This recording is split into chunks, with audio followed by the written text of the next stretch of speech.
Welcome to our YouTube channel. आज बात करते हैं एक्सेल के अंदर स्पार्कलाइन। जैसा कि आप यहाँ पे हमारे पास देख सकते हैं कि हमारे पास एक स्पार्कलाइन ग्राफ बना हुआ है। बेसिकली स्पार्कलाइन ग्राफ को हम एक छोटा ग्राफ कह सकते हैं जो कि हमारे एक सेल के अंदर बनता है। जैसा कि आप यहाँ पे देख पा रहे हैं ये हमारे एक सेल के अंदर ग्राफ बना हुआ है। इसे हम किस तरीके से बना सकते हैं और क्या क्या पॉइंट्स इसके अंदर हम ले सकते हैं या हटा सकते हैं उसके बारे में हम समझते हैं। तो आइए स्टार्ट करते हैं आज का वीडियो और जानते हैं स्पार्कलाइन किस तरीके से हम एक्सेल के अंदर यूज कर सकते हैं। पहले हम इन्हें डिलीट कर लेते हैं। आपने यहाँ पर अपनी सेल को सिलेक्ट करना है, उसके बाद इंसर्ट पे जाएंगे और इंसर्ट में हम एक लाइन स्पार्कलाइन को चूज कर लेते हैं। तो जैसा कि आप यहाँ पे देख पा रहे हैं कि हमें डेटा रेंज भी यहाँ पे चूज करना है और यहाँ पर हम लोकेशन चूज कर सकते हैं। तो लोकेशन यहाँ पे बाय डिफॉल्ट आ रहा है क्योंकि हमने यहाँ पर क्लिक कर रखा है, और डेटा रेंज जो हमारे पास डेटा यहाँ पे दिया गया है हम उसे सिलेक्ट कर लेंगे। तो यहाँ पर आप जैसे ही इसे सिलेक्ट करेंगे तो यहाँ पर आपके पास डेटा रेंज आ जाएगी। उसके बाद आपने इसे ओके कर देना है। तो आप देखेंगे कि आपके पास यहाँ पर एक लाइन ग्राफ हमारे पास तैयार हो गया। इसी तरीके से बाकी डेटा के लिए भी आपको अगर स्पार्कलाइन ग्राफ बनाना है तो आप यहाँ पर इस पॉइंट पे चले जाएंगे और यहाँ से इसे ड्रैग कर देंगे। तो आप देख पाएंगे कि आपके पास सारे के सारे ग्राफ यहाँ पर क्रिएट हो गए। इस स्पार्कलाइन ग्राफ के बारे में और जानते हैं। अगर आप यहाँ पर बाहर ब्लैंक सेल पर क्लिक करते हैं तो दोस्तों यहाँ पर आप देख सकते हैं कि हमारे पास कोई भी नया मेन्यू नहीं आया है। यहाँ पर जब आप स्पार्कलाइन पर क्लिक करते हैं तो आपके पास एक नया मेन्यू यहाँ पर ओपन हो जाता है जो कि स्पार्कलाइन के नाम से है। आप इस पर जब क्लिक करेंगे तो आप देखेंगे कि यहाँ पर हमारे पास बहुत सारे ऑप्शंस आ रहे हैं। तो इन्हें भी समझते हैं। तो यहाँ पर सबसे पहला ऑप्शन है एडिट डेटा। तो अगर आप इस डेटा को चेंज करना चाहते हैं तो आप यहाँ पे इस डेटा को चेंज कर सकते हैं। इसके अंदर हमारे पास 3 ऑप्शन मिल जाते हैं। अगर आप लोकेशन को चेंज करना चाहें और डाटा को चेंज करना चाहें तो आप इसका यूज करेंगे। अगर आप एक सिंगल डेटा को चेंज करना चाहते हैं, एडिट करना चाहते हैं तो आप उसे कर सकते हैं। और अगर आपके पास कोई एम्प्टी सेल्स है उन्हें आप हिडन करना चाहें तो आप इसका यूज कर सकते हैं। अभी हमने यहाँ पर लाइन ग्राफ लिया हुआ है।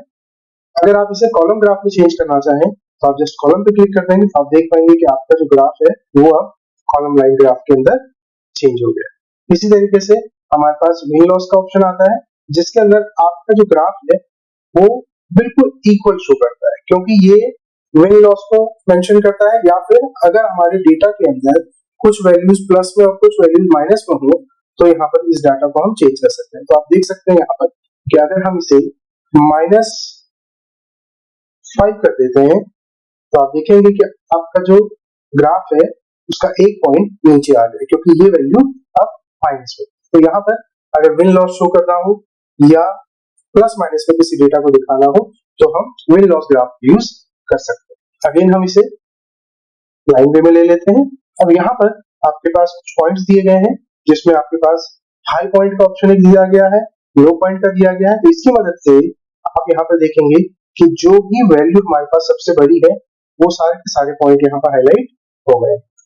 इसी तरीके से अगर आप लो पॉइंट को देखना चाहें, इस डेटा के अंदर सबसे छोटा जो पॉइंट होगा उससे अगर आप देखना चाहते हैं तो आपने लो पे क्लिक कर देना है।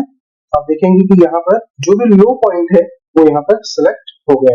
इसी तरीके से नेगेटिव पॉइंट है तो नेगेटिव पॉइंट हमारे डेटा में सिर्फ एक ही है जो कि ये -5 है।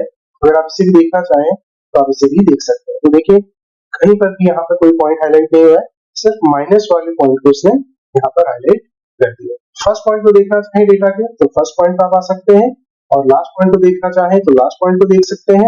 इसी तरीके से अगर आप सारे पॉइंट्स को एक साथ देखना चाहते हैं तो आप यहाँ पर सारे पॉइंट्स को भी एक साथ देख सकते हैं। यहाँ पर हमारे पास स्टाइल ऑप्शन आ जाता है जिसके अंदर हमारे पास अलग अलग कलर मोड दिए गए हैं जिसके अकॉर्डिंग हम अपने ग्राफ को चेंज कर सकते हैं। तो अगर आप इसका कलर चेंज करना चाहें तो आप यहाँ पर कलर भी चेंज कर सकते हैं। मार्कर कलर की मदद से आप इन पॉइंट्स के कलर्स को भी चेंज कर सकते हैं। जैसे हम लो पॉइंट को अलग दिखा सकते हैं, हाई पॉइंट को अलग दिखा सकते हैं। इसी तरीके से आप इनके कलर्स को भी यहाँ पर चेंज कर सकते हैं। अब यहाँ पर अगर हम इस स्पार्कलाइन डेटा को डिलीट करना चाहें तो आप देख पाएंगे कि ये डिलीट नहीं हो रहा है। तो इसे डिलीट करने के लिए भी आपको क्लियर ऑप्शन पे जाना है जिसके अंदर आपके पास 2 ऑप्शन आते हैं, क्लियर सिलेक्टेड स्पार्कलाइन, इसकी जो स्पार्कलाइन हमने सिलेक्ट कर रखे हैं, और क्लियर सिलेक्टेड स्पार्कलाइन ग्रुप, क्योंकि ये पूरा का पूरा एक ग्रुप ही है जो हमने सिलेक्ट कर रखा है। अगर आप उस पूरे को डिलीट करना चाहें तो वो भी आप यहाँ पर कर सकते हैं। तो यहाँ पर हम क्लियर सिलेक्टेड स्पार्कलाइन ग्रुप को क्लिक कर देते हैं तो आप देखेंगे कि आपका जो स्पार्कलाइन ग्राफ बने थे वो सारे के सारे रिमूव। तो इस तरीके से हम स्पार्कलाइन का यूज कर सकते हैं। तो दोस्तों अगर आपको ये वीडियो अच्छी लगी हो तो प्लीज हमारी वीडियो को लाइक एंड सब्सक्राइब करें, और जो लोग यहाँ पर नए हैं प्लीज हमारे चैनल को सब्सक्राइब करें ताकि हमारी आने वाली वीडियोस आप लोगों तक आसानी से पहुंच